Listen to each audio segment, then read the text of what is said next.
Have you ever felt like you were being looked after? Well, this is what my story is about today. Hey everybody, welcome to the show. My name is Lance Simons and this is the Lance Simons Show. As you may have noticed or not, I rebranded. I was doing a lot of things that really weren't 60 related. My show is 60 and then some. But I had a lot of topics that had nothing to do with being 60, so I decided to rebrand just to my name. Got a new mic and a couple of new toys here, so just thought it's a good time to rebrand. So welcome to the Lance Simons Show. And have you ever felt like you were being looked after? Well, this is what my story is about today. The year was 1992 and February, and I had a 5-year-old son and a 1-month-old, and I was coaching basketball at Tenino High School.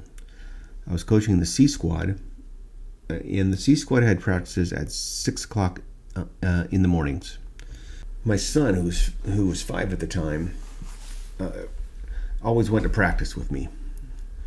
He was a good basketball player. He was an all-state in basketball, 3A Player of the Year twice in Idaho.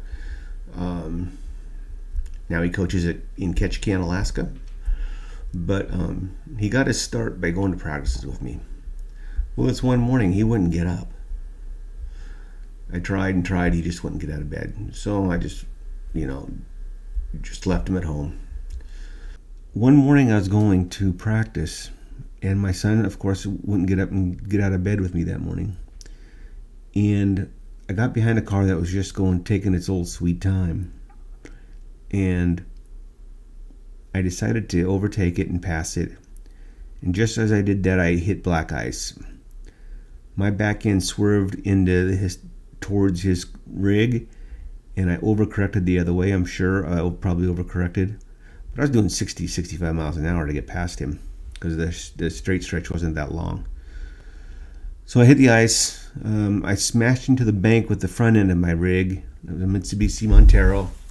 Came up, smashed the back end of the Montero, and landed on the side of my Montero sliding down the road. Well, the people that I was trying to pass, they went down and turned around and came back to check on me.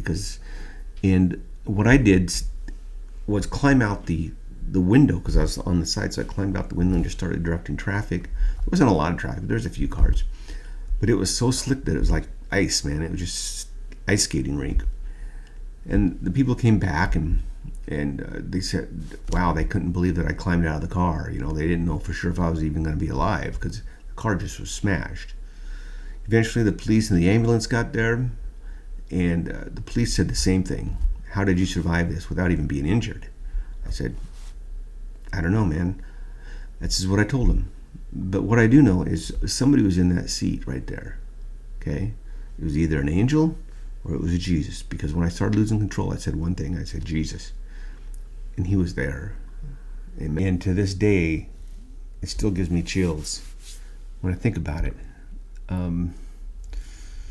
So the ambulance took me to the hospital. There was nothing wrong with me. They couldn't believe, like I said, the police couldn't believe that I survived without injury.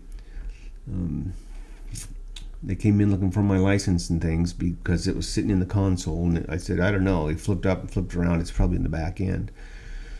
So they got my information. I never did call my wife during this time because I knew that she couldn't do anything about it anyway. I didn't want her to worry because that was our only car. So I called my brother-in-law. He came and got me, and then we went to get my wife. We went to look at the Montero because I wanted to get some things out of it. And I had just put in a brand new car stereo. My wallet was in there.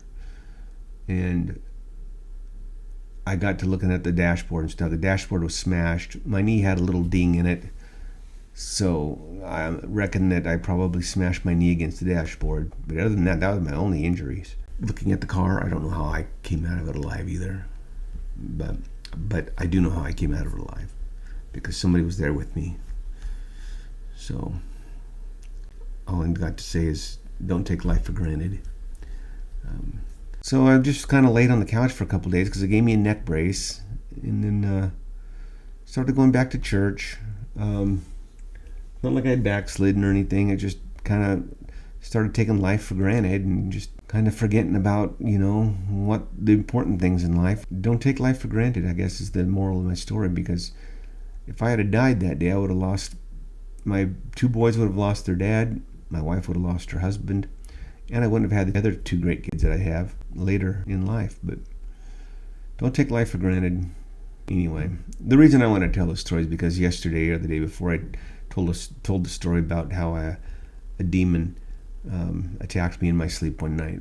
And you can look at one of those. You can listen to that right here on one of these tabs here. I'm not sure which side it's on. Anyway, I'm Lance Simons. This is Lance Simons Show. And thanks for watching. Until next time, not sure what it's going to be, but see you then.